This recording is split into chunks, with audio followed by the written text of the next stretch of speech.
بسم اللہ الرحمن الرحیم۔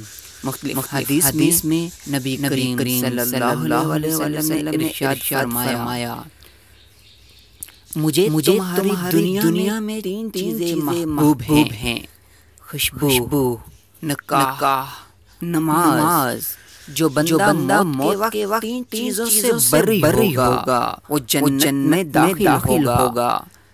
تکبر، قرض، خیانت۔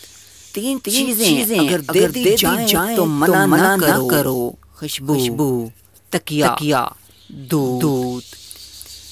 تین لوگ جنت میں داخل نہ ہوں گے، والدین کا فرمان، شراب عادی، چغلخور۔ تین لوگوں کو اللہ تعالی عرش کے سائے میں رکھے گا، بھوکے کو کھانا کھلانے والا، تکلیف کے باوجود وضو کرنے والا، اندھیرے میں پیدل مسجد جانے والا۔